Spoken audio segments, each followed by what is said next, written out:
Hey everybody, welcome back to the Cabral Concept. So good to be here with you today. I'm excited because I'm joined by Dr. Josh Axe, who I've had the pleasure of getting to know over the past couple of months. I've known about Josh, of course, for many, many years now, and all of his work with all of his different health companies, and also him as a doctor, content creator, and much more. But what I was able to do was actually connect in person, listen to a little bit of what he's had going on over the past year or so. And I thought that this was a transformational story that you needed to hear about. So Josh, welcome to the show. So good to have you here today. Dr. Stephen, thanks for having me. Honored to be here. So I definitely want to get into your background, understand more about how you got into the position you are here today, which is one of the leading figures in the natural health-based movement. But what really caught me was the story that you shared with me when we were at your seminar for coaches that had you take a step back.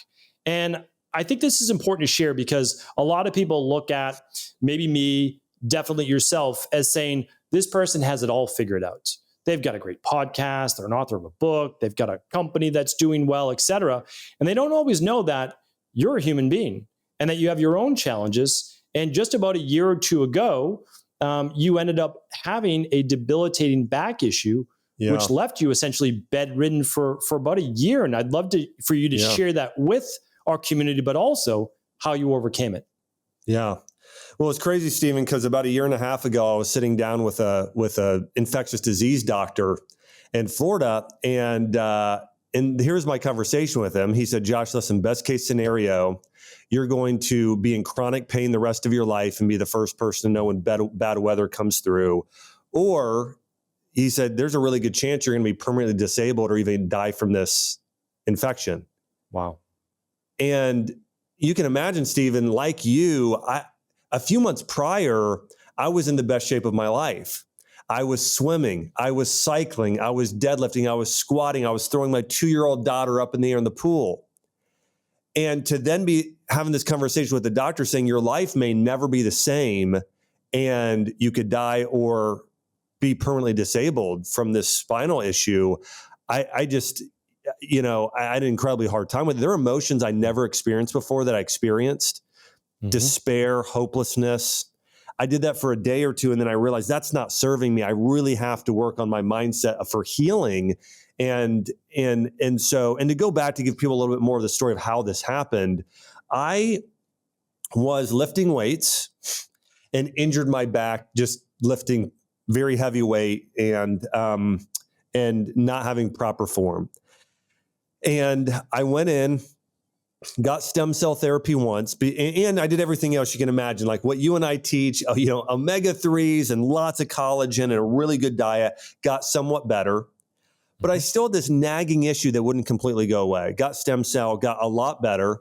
And so I thought, I'm going to go in one more time and get this done. So what they were doing is they took my own bone marrow and blood. They then concentrated the platelets and the growth factors in the stem cells, and they injected it back in the area. Well, the second time I got this done, something happened. And afterwards, I just didn't feel right. I felt worse and worse and worse. Finally, 3 months later, I woke up one morning and the pain was so bad, I could not walk. I couldn't walk. I had to call an ambulance. And I was in Puerto Rico at the time, by the way. We lived between Puerto Rico and Nashville, Tennessee. Had to call an ambulance. They came pick me up, and it was just excruciating just in terms of the pain and also just seeing my family. Like I had a 2-year-old at the time, our daughter Arwen, who's just crying, what's wrong with daddy? And, get in the ambulance, go get an MRI. I read the report and it says I have a spinal infection and it had gotten into my bone and then an abscess by my spinal cord. And so this infection had spread into the bone. It was called osteomyelitis is the condition. And I had to get then on a plane, a medical flight to Florida, where I then sat down with this infectious disease specialist in Sarasota, Florida. And he said, Josh, you have, this is, really serious. It's likely going to change the rest of your life. And then picking up where I left off was, and then I realized that I would become for 24 hours, at least, just very depressed, very hopeless, because the thing is, if you go online and search this, Stephen, the odds are not good. If you have a spine infection that was as bad as mine was, the odds are not like I started looking up things because I'm a researcher like you are. Okay, how do you get rid of a spine infection? How do you get it out of the bone? How do you do it naturally? And Yeah. reading stories of people who have this exact same issue. And the things I were reading, like, well, I still have pain 20 years later, or I had to have rods put in my spine because of the infection, or I had to have surgery and go and have it cleaned. I mean, all of these negative things. And I had to pause for a moment and say, you know what? I believe that I have a God that's bigger than this and I'm going to heal. All of those people didn't do what I'm going to do, which is everything I can to help my body heal. And so I know that just because they had a bad experience or they didn't heal completely, I know that I can. And so I said, I'm not going to even stop. I'm going to stop just worrying about the outcome. I am going to visualize myself back 100% and believe that God is going to heal me and my body can heal. And then I'm just going to put a plan together. And then my mindset went from this being in this state of hopelessness to hope and belief and knowing for the best, believing for the best, and moving forward with that. And rather than reflecting on those people that didn't see 100% recovery, I started focusing on the 1% of people who did see a total recovery.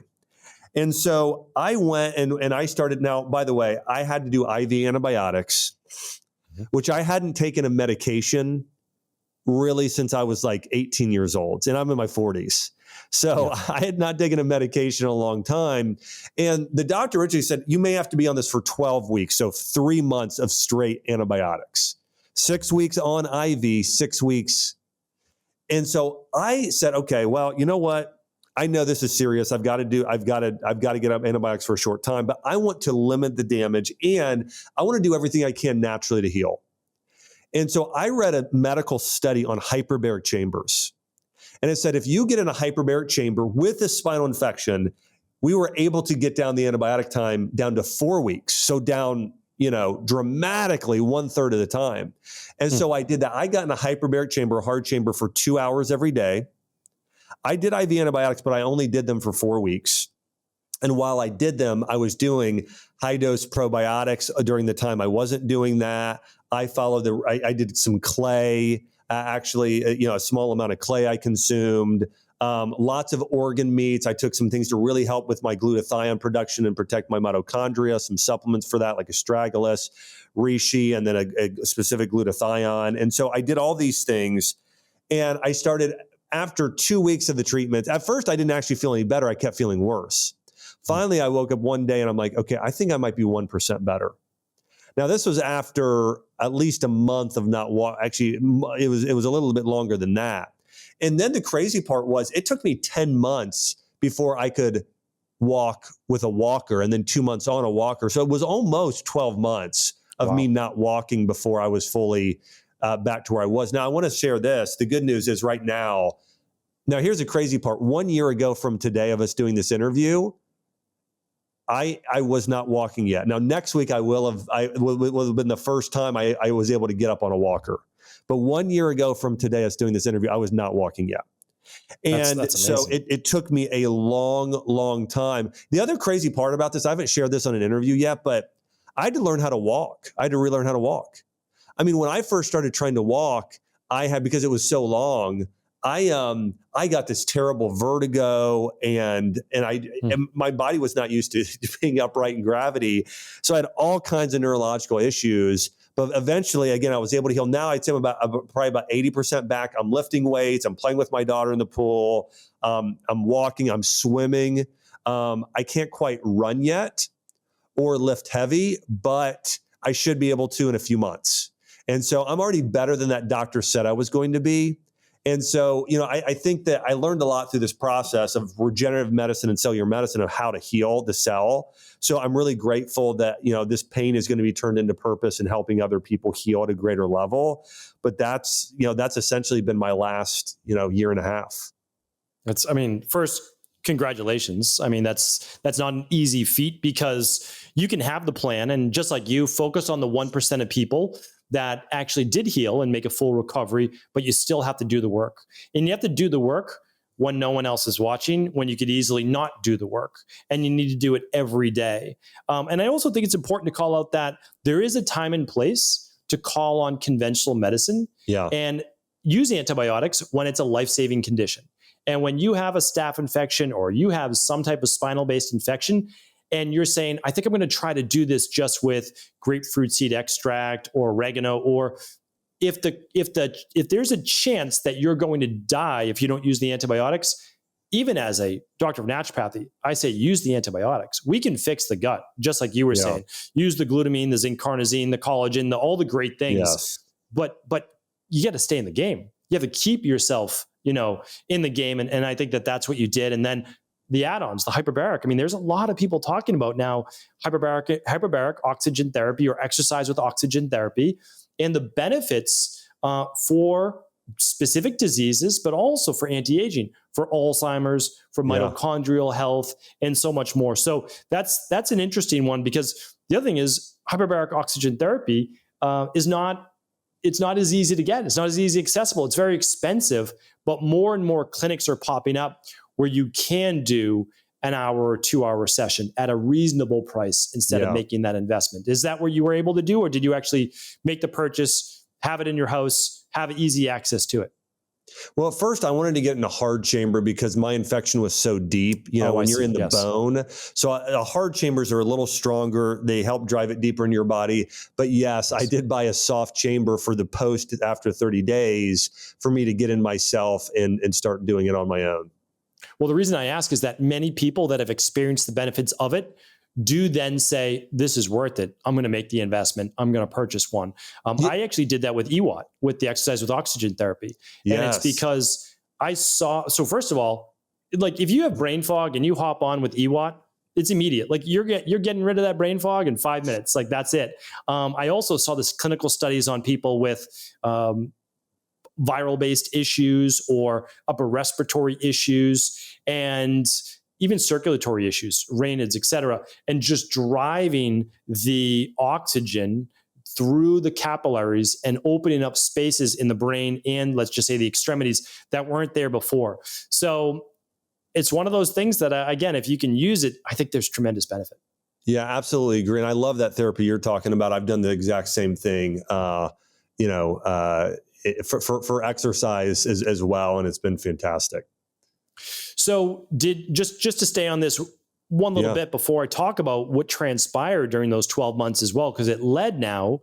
So whenever, it's like, you, as people say, your mess becomes your message, right? You're able to do that. I want to get to that. But one piece before we do is, were you able to not have any of the gut issues associated with the antibiotics or anything else that was needed? Or did you have to, was there a period of 6 weeks, 8 weeks, 12 weeks that you might have had the gas, the bloating, the skin, the headaches that went along with it? I didn't really have any of those symptoms at all. And I think I was following a very, very extensive protocol. Now, let me say this, not walking for a year because of lack of movement, I did struggle with constipation. And so that was something I was able to remedy with supplements and foods and those sort of things. But now after a few months, I was able to start crawling, and I could crawl and get into a pool. So that was my form of movement. I was in the pool for 2 hours a day, just in order to move. And so that started really helping things. But yeah, as you mentioned, the things I really did for my gut were high dose probiotics. I did something called FMT, fecal matter transplant, right afterwards, post. I did glutamine. I would typically do 2 to 5 grams twice a day. I did a little bit of clay just during the time. And are you talking about bentonite clay? When you mentioned clay? Yeah, bentonite. And again, a very low dose. It was very low just during that time. And then I did astragalus. I did some licorice root, carnosine. All those. I mean, I did all those things together, and I really think it was worth it to protect my gut. A lot of times, that was the thing I was most conscious of. I was very conscious of, I need to protect my gut during this time. So I did all those things, and and I also did higher dose B vitamins, specifically I did organ meats and a methylated B complex. And so, because there's actually a little bit of a difference between doing an oral antibiotic and an IV. The oral is more damaging on the gut microbiome. The IV is damaging, but not as damaging the gut. However, the IV can be more damaging to your mitochondria and to your cellular health. And so that's why I was doing things to up the glutathione and other things to really support the cellular health. That's really great. And so you haven't necessarily felt the mitochondrial effects as well. Just like you said, your mitochondria are bacteria essentially. And so when you use an antibiotic, you can start to destroy a lot of these mitochondria. And what we find is people then end up with chronic fatigue syndrome or fibromyalgia or just kind of overall flu-like symptoms. And did you end up having that as well? Or because of, again, the good nutritional supplements, the good food, you were able to stave that off? I really didn't have those symptoms at all. And I think it was because I just tried to do everything I possibly could in order to protect myself during the process. It's fantastic. And I love the approach too, because you don't know nobody knows exactly what's going to work best for your body. So by trying to do a multifaceted approach, not going overboard, but doing as many things that you know clinically should work, gives you the best chance for a great outcome. It's not guaranteed, but it just gives you a better chance. I'm the same exact way. As I'm just not going to play favorites as to what the best thing is. I'm going to say, all right, all of these things seem to work. So without going overboard, what are the ones that are give me the best chance? And that's what it seems like you did. Well, so and this is the way that you and I have functioned our entire careers. Before we started recording here, we were mentioning we think there's a lot of similarities in the way that we think, in the way that we strategize and teach. I've never been just take this one supplement or this one diet. I've always been a protocol person. I'm going to put together the most extensive protocol. If I'm treating a patient with leaky gut, what's the extensive protocol of everything we can do? If it's a patient with hypothyroidism, we're not just going to recommend B vitamins and selenium and iodine. We're also going to do the astragalus. We're going to do the ashwagandha. We're also going to work on the stress. We're also going to work on all of these things together are going to lead to the best outcome. And so, it's the same way I treated myself. 100%. And I think without going too far off on a tangent, that is what we're losing right now in the field of functional medicine. Yeah. Too many people are hanging the functional medicine shingle. And what they're really doing is running blood work and prescribing hormones and saying this is going to help with your underlying root causes of irritability, low mood, water retention, inflammation, weight gain, bloating. And yes, you can give more progesterone or more estrogen, whatever it is, but you never found out why the 30-year-old woman has that low level in the first place. Or the man who's 30 years old, he shouldn't have testosterone in the 200s or free testosterone of 60. But is the goal then to just supplement or prescribe that testosterone, or is to find out why he had the low testosterone? And so I think we have to be kind of careful just what we label things and stick to protocols rather than just saying, oh, I'm going to do functional medicine. Well, here's what happens so often, and I'm going to put things in three buckets for you. And you already know this, but just for everyone understands this, conventional medicine, what they're treating is the superficial symptom. That's it. Okay. You have hypothyroid, you have high cholesterol, you have high blood pressure. It's just treating the absolute superficial issue. What a lot of integrative and functional medicine doctors do today, nutritionists, health coaches, oftentimes what they'll do is they'll go one layer deeper and they'll say, I'm going to treat the inflammation, or I'm going to treat not the cholesterol, but I know that there's also maybe some sugar, some other issues here, or the thyroid isn't functioning well. Okay, I'm not going to use a medication like Synthroid or even Armour. I'm going to go with then and recommend certain types of methylated B vitamins or ashwagandha. But that's still not at the root cause. It's still not at the very root of things. And I know in your background in Ayurveda and mine in Chinese medicine, it's allowed us to really be able to say, no, we need to start at the root cause. And you know where that starts almost every time? The mind and your lifestyle.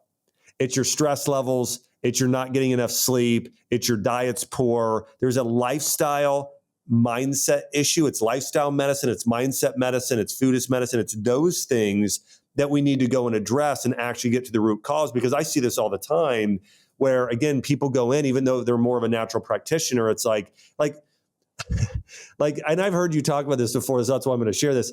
Inflammation isn't bad. Your body has to heal itself with inflammation. If you didn't have inflammation, you'd be dead. So you have to have inflammation. We need to say, why is the inflammation high? It's just another marker in a way. So let's not go and treat the inflammation. Let's go and say, well, why is the inflammation high? Well, it's high because you're eating too much sugar, you're not sleeping, you're looking at blue light at night, all these different factors. So let's just take care of and treat the whole person create a whole protocol in order for you to heal. And that's really the reason why I know you and I have shared this. We have seen so many people reverse conditions. Type 2 diabetes, both you and I have seen numerous people reverse that condition. Heart disease, we've had patients come in who have been told, you've got to be on this blood pressure, this cholesterol drug the rest of your life. You and I have had people with Hashimoto's and autoimmune disease and hypothyroidism completely reverse the conditions. And the reason why we've had so many people completely reverse the conditions is we don't just give them we don't treat superficially, but we also don't just treat one layer deep. We go to the very root of the issue in order to help the people heal. And it's typically a multifaceted approach of not just saying it's diet plus lifestyle plus supplementation plus sometimes even some spiritual and emotional things in order to truly get somebody well. 100%. I couldn't agree more. And a lot of that, as you alluded to, is knowing the right things to do, but not being able to act on that, or knowing the right things to do, acting on it, but not being able to consistently do that for the time it needs in order to heal. So like you can do things for 2 or 3 weeks and start to feel the effects, but then you like, well, how long do I have to do this for? Well, long enough in order to be able to rebalance those underlying root causes. So this is a good segue, because you wrote a book recently called Think This, Not That. And it's funny because when I look at your career and the trajectory, I'm like, looking at everything that you've accomplished, and I'm saying, Josh is always he's an extra step ahead. And I love to see that, because I love to see where ultimately everybody's career in this space or the uniqueness to them takes them. And since we do have a similar mindset in that way, ultimately, I know after all the protocols are done, after all the testing has been taught for myself, the public, my practitioners, what I really need to help with is the mind. Yeah. Because the protocols are all there. The labs are all there. You test, there's no more guessing. You know exactly what to do. You begin the protocol, you begin to heal. So the only thing stopping you then is from getting started or following through. And so, correct me if I'm wrong, but this latest book may have come from the understanding with yourself as well that really what you needed to do was stay positive, stay in the right mindset. And you've got a really nice chart that's 3 layers deep. And the first one is what's within your control. Can you talk a little bit about that? Yeah. Yeah. One of the things I realize is I've worked with tens of thousands of patients, and again, very similar in your case, is that the greatest way that somebody heals is not food is medicine. Now, it's critically important, but mindset medicine really is even more important. And I came across this when I started doing some of the research for this book, and what I wanted to put in this book was, what are the biggest principles that allowed me to heal, allowed my patients to heal, but also what allowed me to live the best life possible. And, going back, I just want to mention this quickly with the placebo and the nocebo effect. During World War I, there was a physician who ran out of morphine. And these patients, these soldiers had lost limbs. They were in excruciating pain. And he needed to do something. And he said, you know what, I'm just going to give them sugar pills and just hope that there's some effect on them. And he was blown away with the results. I mean, we're talking about 30 to 40% of them had the exact same pain relief as if they were taking morphine. I mean, morphine's a powerful drug if you didn't know. It is one of the most powerful drugs out there. And the fact that somebody could take a sugar pill and have the same pain relief, that's astounding. And so he took that back, and that became known. And actually, it's what sort of birthed our modern day clinical trials of using placebos today to see the true efficacy of something. And so that's the placebo effect. The crazy part is, and one of the things a lot of people don't talk about today, is the nocebo effect, which is the exact opposite. There's a case study. This is a real case study. There was a man who went into his oncologist who diagnosed him with liver cancer.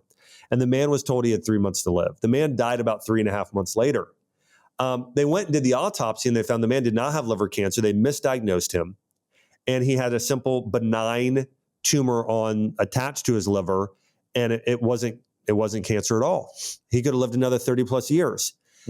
By simply believing something it impacts your health greater than you ever thought possible. And one of the reasons is this thing called neuroplasticity. Your brain, in order to heal itself, will, or in order to heal an area of the body, will start sending new neural pathways, growth factors, stem cells in order for the area to heal. And so if you can visualize and know and believe, I will heal, what it does for your healing is really tremendous. I mean, this is something that's been talked about spiritually for a long time. I mean, Jesus, of course, talked about it, belief and faith in the Bible. But even when you go and look at other things, Ayurveda and things like that, I mean, they'll talk about this sort of importance of this for you being able to heal. So that was something I really realized with myself in my healing, is that if I wanted to fully heal from a spinal infection, or if my patient with Hashimoto's needed to heal, we both needed to believe and know I will heal and have a plan to get there. I read an interesting article by a PhD, and he said you can multiply the placebo effect. Here's how. Number one, visualize it and see the exact thing you want in your head, okay? Your thyroid healed, your autoimmune disease gone, whatever it is. You picture it very, very specifically. They said that second thing you want to do is be able to tie a lot of emotion to it. And so see yourself in the future. Like, here's what I did for myself. I pictured myself throwing my 2-year-old daughter in the air again in the pool. And for me, I got joyful. I got excited. I thought, I'm going to do that. I can't wait for that. And so emotionally, that started doing something in me. And I could even feel it. I could feel the serotonin. I could feel the things, the neurotransmitters start to invigorate my system. And the third thing they said was, your brain needs to believe you. So you need to have a plan in order to make that a reality. Because if you simply believe it, that's good. But if you also say to yourself, you know what? I've got Hashimoto's thyroiditis, and I've got Stephen Cabral as my practitioner, and he's got a great plan, and I'm going to follow the plan. And I know by being educated by him, there's a gut component and an immune component with this, along with adrenal and thyroid, and I'm taking care of all this. I've got my things to heal my gut. I've got my methylated bees. I've got ashwagandha. I've got this, and this. I'm going to follow the plan. Boom. And you start following it. Those things in combination, that you know where you want to go. You can see it. You get excited about it. You have that emotion. And then you have the plan in order to make that a reality. That's really what it takes in order to birth and create that sort of healing outcome that you want to have. Now, in terms of the book, one of the things I get into, I'll get into a lot of things, but the thing that a lot of people do that is so harmful to their health, they try and control parts of the healing process that are not within their control. And I've seen this with a lot of patients with Lyme disease and fibromyalgia or autoimmune disease, is they'll spend a lot of time worrying and obsessing about certain things.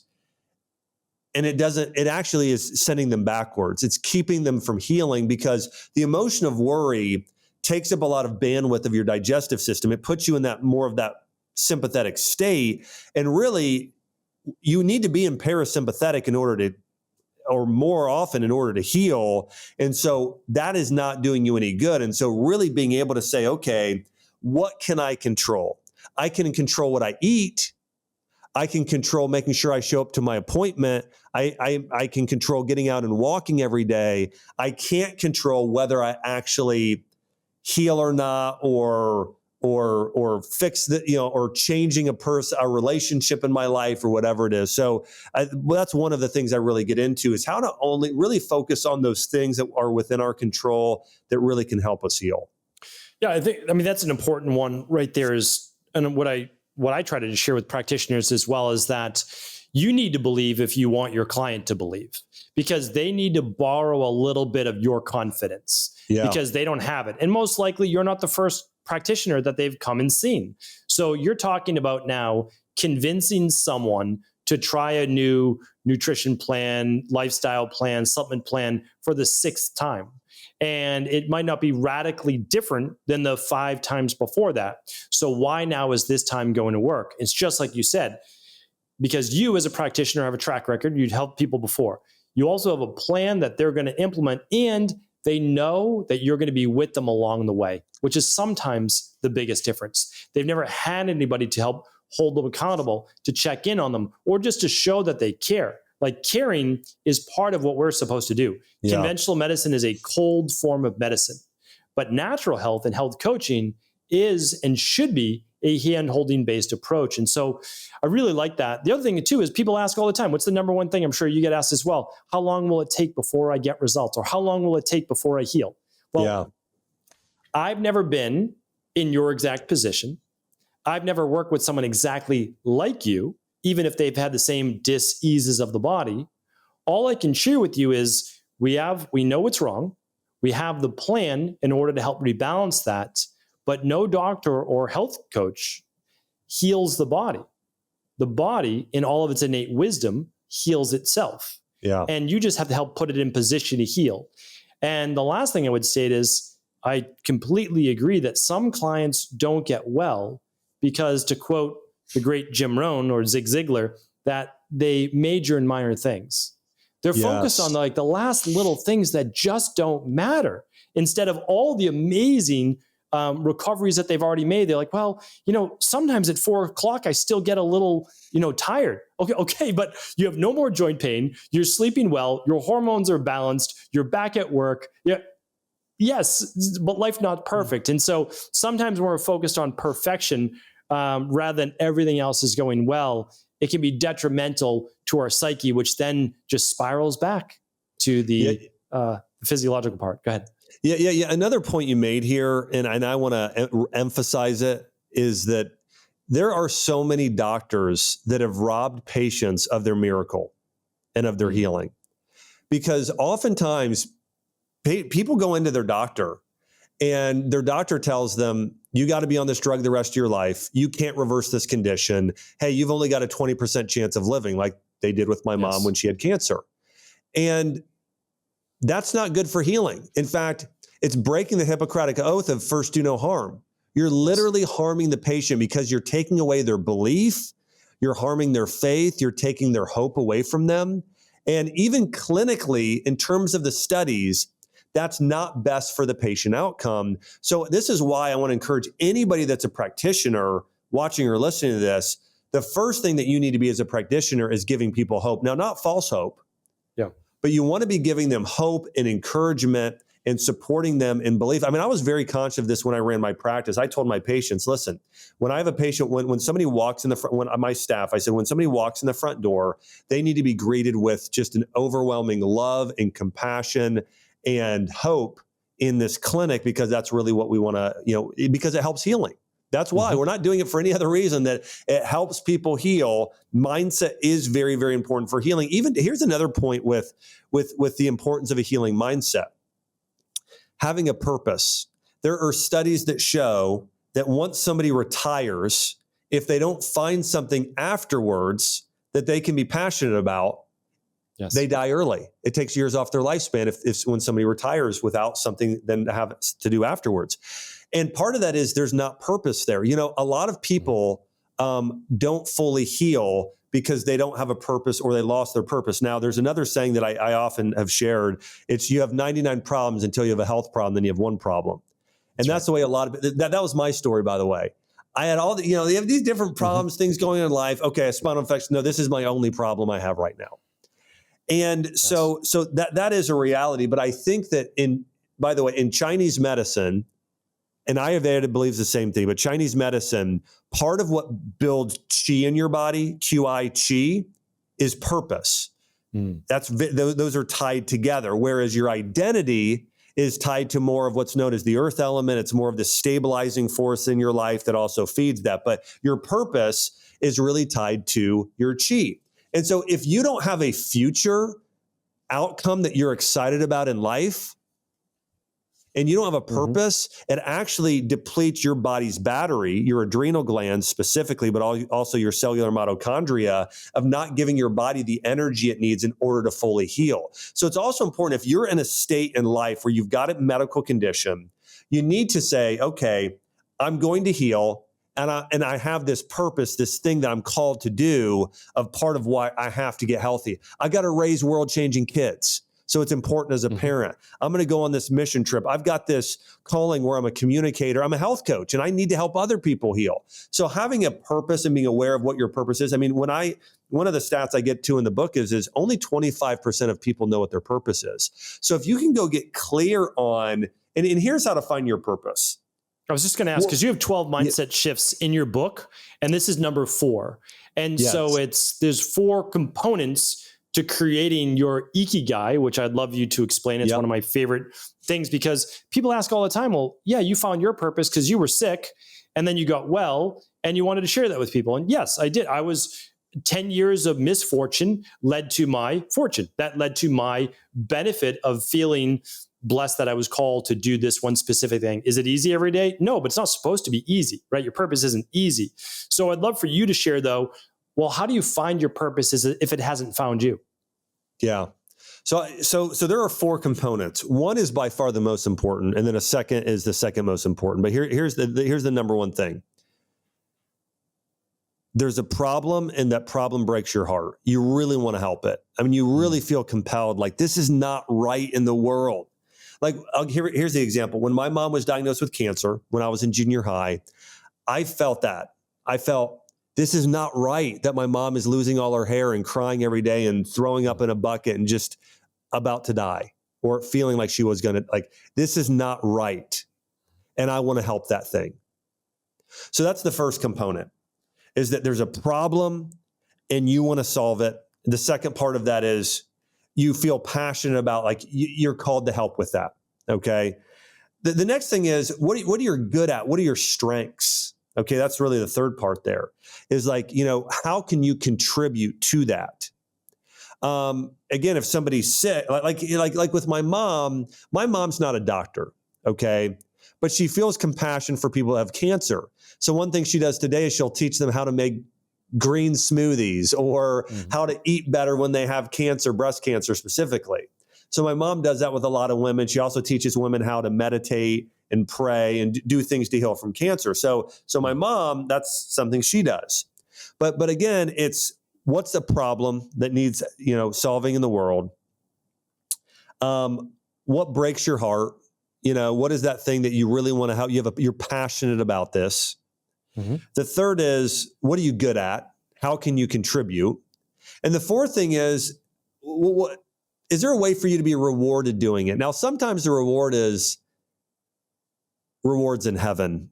You're just contributing to the good of someone else, and that's going to fulfill you with this, what Aristotle calls eudaimonia, which is this sort of like a real happiness. Like when you give somebody a gift, you bought them a good gift, they smile, they light up, and you're like, this is a good gift I gave somebody. There's that sort of reward. But there's also a monetary reward for many people, so that you can turn this into a profession. So I think those are some ways, but really part of knowing your purpose and calling is, what are you passionate about, and how can you contribute to that thing that's an injustice in the world, or that thing that you want to help, turning a person's life into heaven, or making the earth a heavenly place. I think there's a global purpose. Now, this is very spiritual and faith driven for me. And I think there's a global purpose of everybody, but it's love God, love people, make earth a heavenly place. If you love other people, make their lives better, help them reach their optimal level of who they could become, and we turn this earth into a paradise where everyone's needs are met. I mean, that's our global purpose. When you read Genesis, the book of Genesis, it says basically we're supposed to take the Garden of Eden, and then the last book of the Bible, Revelation, the last second to last chapter, is the whole world is a paradise, a garden city. And so that's part of our calling as well. So how can you contribute in doing that? But again, going back to the main point here is that purpose is important for healing. Really knowing your identity of who you are and your purpose, those are 2 really critical components. In your identity, we've got a lot of identity issues today. Identity creates mental stability and then feeds your purpose. And so your identity is really tied to your roles in life, in your community. So who's your community? What are the roles you have within that community, and what are the responsibilities? So for instance, like Stephen, for you being a father, that's a role. You have that in your community within your family, but also your maybe a larger community. And then what are your responsibilities? If you attach a lot of meaning to those things and you believe it, that will then feed and give you purpose. So if you believe your job as a father is simply to impregnate a woman and you're done, okay, and you don't show up, that's going to make earth a hellish place. Look at the statistics of fatherlessness and what that does to kids and what that does to the world. In terms of, going to prison, kids having mental health disorders, kids dying early, all those things. So, but if you say, I'm going to provide and protect, Well, that's a big step up. That gives your life meaning. But let's go a layer higher. You believe as a father, you're called to take your kid's character to the highest level. You're going to take their unique gifts and skills to the highest level and help them become incredible human beings that are called to live for eternity and bless the world. Boom, as a father, now your life has meaning. And so when that's your sense of identity, you're a divine being that is called an incredible father. That's your identity. Well, then that also feeds your purpose and gives your life more meaning. So these are things I get to in the book of here's how to find your purpose. Here's how to build a really strong identity.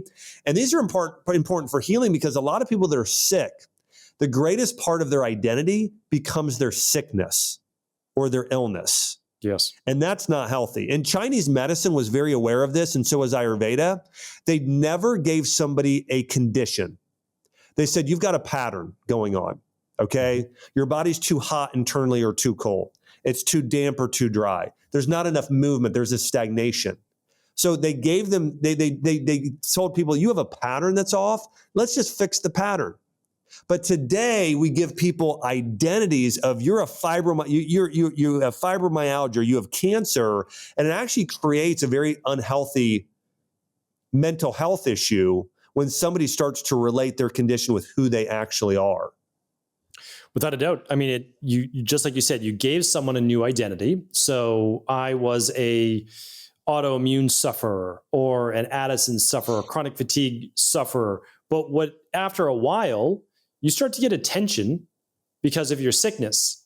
And we as humans then were like, oh, well, I'm getting attention now from my parents or friends that I maybe didn't get before. And so then even subconsciously, you start to play more into this. Yeah, I am sick. And so what happens is then, as you identify and become more of a victim to this thing, it becomes very difficult then to overcome. Yes. Because if you were to overcome it, you then have a new identity. And that leads to fear. Will you still be loved? Will you still be accepted? Will you still have the self-worth if you no longer have the dis-ease? And I'll tell you, it is the only reason in our practice that we have ever seen someone not ultimately be able to heal, is that they cannot overcome the identity of the disease itself. And that's too bad. And so this leads, though, into mindset shift number 5 for you in the book, which is rewriting your story. Because it's easier than said than done. When you listed, okay, yeah, you can get a woman pregnant, you can just be there, or you can develop your child with certain character traits that you want them to have. All of that sounds like a whole lot more work, right? It's more work to be great at something. It's more work to actually help and be of service in the world. So how do you build that confidence, or how do you write a new story for yourself when you've never been that person before? Yeah, the greatest way to do this is connect into a new community and find a role within a new community. It's the greatest way to change your story. I learned this from Donald Miller. Donald Miller is a brilliant writer, a good friend of mine. And he weighed almost 400 pounds. And he said, he realized, he's like, I just can't seem to I don't have the motivation. And so what he did was he said, I'm going to sign up to bike across America 1 year from now and do it for a good cause. And so he joined a cycling group, started cycling with these guys every day. This became a new friend group for him, a new community. And then he took on this role of, I'm this cyclist, but I'm doing it to be a hero to other people because I'm going to raise all this money to help these kids that are suffering, these orphans and these kids in this orphanage. And so he went, and I think also there was a group of women who were sex trafficking victims he went to help too. So he really started doing this in order to help them. And over the course of the next 2 years, he lost like 150 pounds. Wow. Radically changed his health. And so if you think about yourself in the same way, there was a study at Duke University that found that if you want to get healthy or change your life anyway, the number one thing you can do is spend more time with disciplined people. Hang out with people that are more disciplined than you are. And so, this is so true. It's like, if you want to get fit, go hang out with people who are in the fitness. If you want to go spiritually, go to church and hang out with people that are more spiritual. If you want to have great relationships with your wife or spouse, go hang out with other virtuous, great couples that are purpose driven. It's like, so that really is, I think, the first thing for a lot of people is, if you want to become a hero, go join the Avengers, right? Go and join another group of people, get around those sort of people. It's how I became, I feel like I grew and became a better doctor because I hung out with a lot of really good doctors. I would go to seminars, I would go to conferences. Everyone from Ben Lerner to Jordan Rubin. Jordan Rubin, I became a better practitioner because I started learning so much about regenerative agriculture and gut health from Jordan. And just because he became one of my best friends. And so, all that being said, the fastest way to transform yourself is to change your community. And then within that community, it should be tied to something that you, part of that purpose, that thing that you really want to help with, something you want to do that's meaningful in the world. And I think if you're able to do that, it really helped. But the fastest way to rewrite your role in the story, write a great life story, change your friend group, and be part of a group that's a purpose-driven group trying to accomplish something.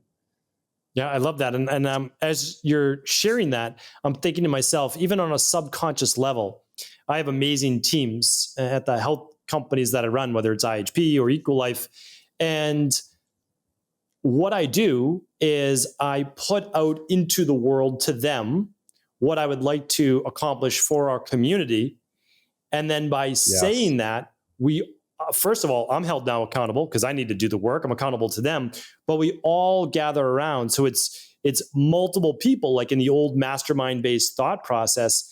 And when many people with the same goal come together, the effort is multiplied, yes, but the magnitude of the goal and the outcome is far greater than the individual. And so that's what I found in my own life. As I go, I'll procrastinate if I'm on my own, to be honest with you. But if I put it out there to others, especially my team, we all get it done together. And it's been pretty amazing to see. That's so cool. Yeah. And I think you described it, took it a level, made it even more clear than I did in such a great way. It's that you're joining a group that's trying to do big things. And then therefore you do big things because of it. That's great.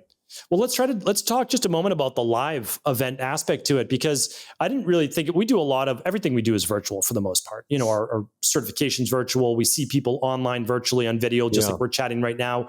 But I've made some of my biggest breakthroughs by going to live seminars and live events.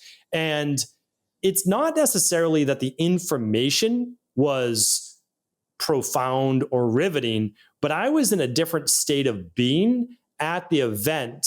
And so I was a better vessel for that information. And I kind of pushed out the rest of the world because I was in a new space with new people. And all these people wanted to do the same thing, for the most part, right? In our own unique ways. And every time I go to an event, I'm changed in a little bit of a way for the better, honestly. And I make better breakthroughs. I'm more motivated. I'm inspired.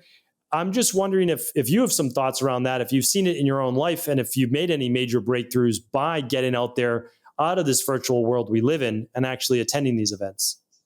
Yeah. There's no doubt about it. Listen, we're made for human connection. I mean, this would be a whole nother topic, but we actually have a neurotransmitter imbalance. Just like our omega-3s and our omega-6s can be imbalanced. We have too much dopamine, or maybe we have the right amount, but we're definitely deficient in serotonin and oxytocin. And so that's creating issues. And so, when COVID happened, it really, it really caused so many people to go into this, get disconnected. People got more disconnected than ever before. Now, I could go into a whole thing, and I've covered this on my podcast. I actually do a whole series on the biggest lessons from COVID and what we need to learn for if something like this happens again, which it likely will. But like, what do we need to learn from that?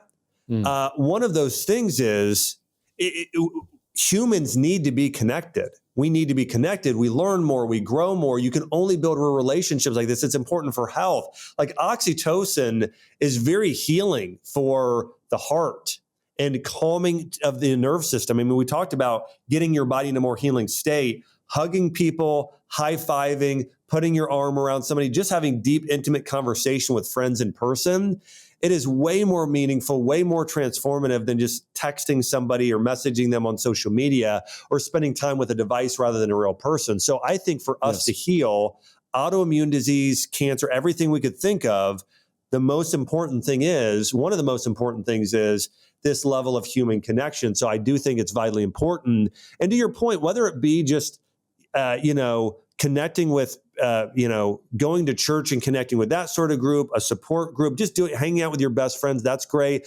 Professionally, I think it's important too. Yeah, I mean, if I attend an event online, it's good, but it pales in comparison to going to a live event and being able to hang out with people. Like when we were at that event together in Florida, I met you in person. It just becomes a much more meaningful connection, even afterwards, being able to connect with you, if it's virtual. So I think that meeting people in person is something that everybody needs to pursue to a greater degree. And if you're one of those people that, hey, COVID kind of got you off track of meeting people in person, get back connecting with people in person. And you just have a lot more in-depth conversations you wouldn't expect. For instance, like if Jordan Rubin and I are at an event and then, you come up, we start talking, Will Cole comes up, other people, and we have these conversations of like our group of friends. There are just things I learned there that I just don't learn anywhere else. I mean, that's just the reality. So it's like when we were at the last event, I learned a great deal from you about blood work and about medical testing. And I don't know that we would have had those conversations probably, or it would have been facilitated if we weren't in person together. So yeah, I encourage people, whether you're a practitioner or a lay person or a person who's learning for educational purposes, get more time for both oxytocin, but also for a greater level of learning. Yeah, I love that. And whatever that goal is, get around those people. I mean, that's that big takeaway. Yeah. So if your goal is spirituality, it is church. It's getting around people who share that. And if it is health, get to a health event, get to a practitioner. Although I am very deeply rooted in science and even in the Ayurvedic teachings, and I don't know if you would agree with this, but there is something that we just don't know yet. Some energetic exchange between individuals that can't be measured, that helps with the healing process in both mind and body. And of course, they talk about that in spirituality and scriptures and Ayurvedic medicine and even now, but we don't know, at least I don't, the measurable force or energy, what it is, what's exchanged between humans. But it actually, to a degree, it can be measured because it can be measured with heart rate variability. So we can see a shift to the parasympathetic. But I don't think that we know what it is quite yet. And I'm not afraid to talk about that and say it, but I'm deeply fascinated. And I believe the future of medicine will probably be more of that and less of what we're doing now at a much deeper level. So it's very fascinating. Well, the reality is we can test for so many things now. I mean, we can test for things today that even 20 years ago, we didn't know existed. It's true. There are compounds even in foods that we don't know. We have all, like, but I think most people think, well, we know everything that's in a food. We know all the vitamins, all the minerals, all the phytonutrients, the water, we actually don't. We don't know actually everything that is in a food yet. Like we'll find at one point, oh no, there's actually this other compound. It's not resveratrol, it's this or whatever it is. I mean, we're still finding things in food, and yet the human beings and our souls and spirits. Yeah. So there are a lot of things I think that we don't necessarily know. But again, we see the effect, right? We see the heart rate variability balance out. We see the nervous system calm. We saw oxytocin start being released. So we're seeing its effects, but we don't necessarily know what that thing is. And I would say the same thing for things like prayer. There are a lot of things that we don't necessarily know why they work. We just know that they do work. 100%. So moving back to your book and the 12 mindset shifts, if an individual was to say, okay, I want to do all of this, I want to transform my life, could be spirituality, relationships, career, it could be their health, their body, whatever it might be. Where are you starting them? Where is that first place to start? And is it even a physical activity or is it just in the mind?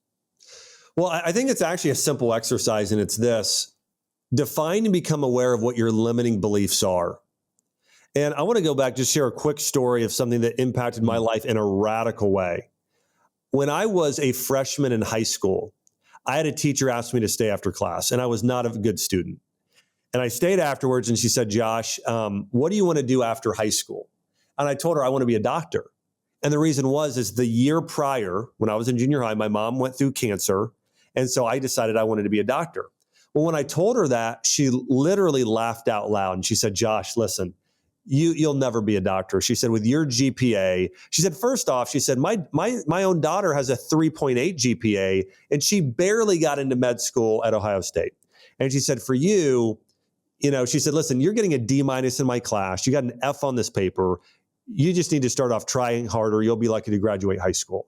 And I walked out of there. Now, looking back, I'm almost blown away that a teacher said those things to me. But that's there are nocebo people, effect right there, right? Yeah. That's it. It's a terrible thing. Yes. And there was an identity thing that happened to me there too. And here's what I walked out thinking. I'm not very smart. And then my mom brought me to a doctor 2 weeks later. And the doctor talked about me like I wasn't in the room. And I remember what he said really clearly. He said, listen, your son has severe ADHD. He has a learning disorder, and he's always going to have trouble learning and in school. And then I walked out of there thinking, Stephen, well, gosh, not only am I not smart, I'm like medically not smart. I have a learning disability. There's something wrong with me. So as a 14-year-old, you don't know that much better. So I walked out, and so I just stopped trying in school. I barely graduated high school. I graduated with a C- GPA. The only reason I graduated was I knew my dad would just be irate if I didn't graduate high school. So I graduated. I applied to colleges because I did want to go to college, and I got denied by almost all of them. I had one school, though, send me a letter back, probably because I had so many extracurricular activities, University of Kentucky. And they basically wrote this. It was something like, you're not admitted, but if you come and take summer school, an average above a 3.0 will let you in. And so I thought, okay, I'm going to go and I'm going to try because I don't want to be the kid that stays back in his hometown. I want to go to school. So I went and I decided to try. The first class I had to take was English 101. And the first big assignment was a paper.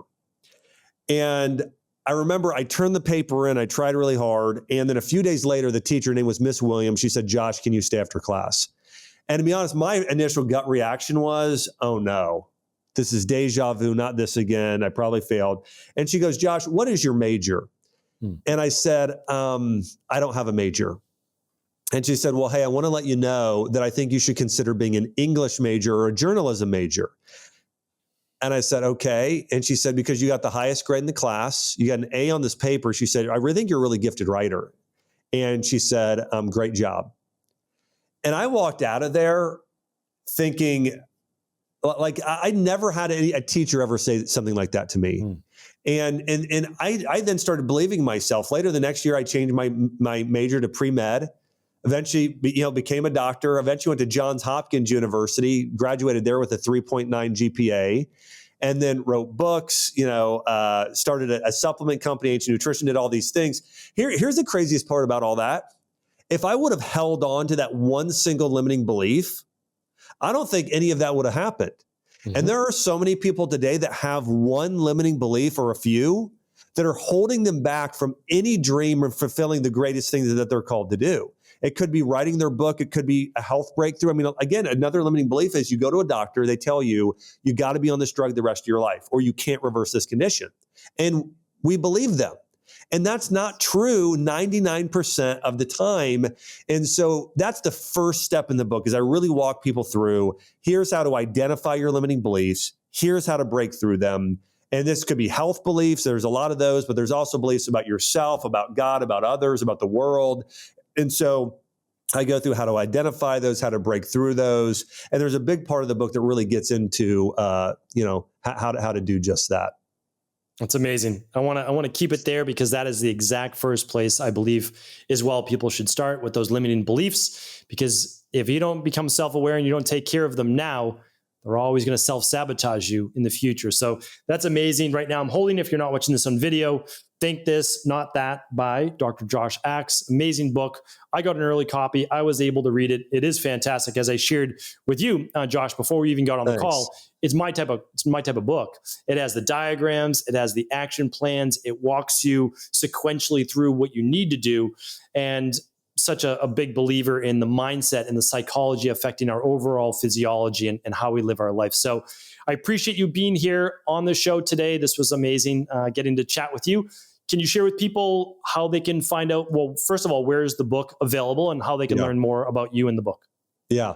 The book's in bookstores nationwide. In fact, it just hit the New York Times bestseller list. And so people have been enjoying it and getting really good reviews on Amazon. And so they can find it in bookstores or just go to Amazon. It's a great price there and find it there. By the way, if people do get the book, if they then go to joshaxe.com and just put in they got the book, I have a lot of free resources on there as well. We have a video series to go with it, a workbook. You get those for free if you do get the book. And then I have a podcast. It's the Dr. Josh Axe Show. It's growing in popularity probably because I had you on the show. And my interview with you is so fantastic. By the way, the interview I did with Dr. Steven here really was awesome. We covered everything from how to heal hypothyroidism to autoimmune disease to microplastics in the environment and so much more. So again, my podcast is the Dr. Josh Axe Show. It's on iTunes, YouTube, all over. And then just on social, it's just at Dr. Josh Axe. I put a lot of regular content out there as well. And so those are probably the best places to find me. But thanks so much for having me on. Again, I've really enjoyed your work, Dr. Steven. It's been good getting to know you and becoming friends over the past few months. And really grateful to have somebody out there who's such a great practitioner getting the root cause. And again, was excited to share today. And your podcast was so good with me. I'm going to have you on again soon. So looking forward to round 2. I feel the same way. I mean, you're a pioneer in this field. And I think that, like I said earlier, you're a step ahead of most people right now and really focusing not just on the body, but moving towards the mind is the future. A lot of the healing that we want to be able to recommend to all of our clients and patients. So once again, thank you so much for being on the show and look forward to chatting again real soon. Awesome. Thank you. Thanks so much for tuning into today's show. Before you go, don't forget to hit that subscribe button. I want to make sure that you're getting our daily content, not missing out on anything. Functional medicine, wellness, weight gain, weight loss, anti-aging, living longer, stronger, and all of the most cutting-edge research. And if there's any topics you want to hear, feel free to leave them in the comments below. Take care.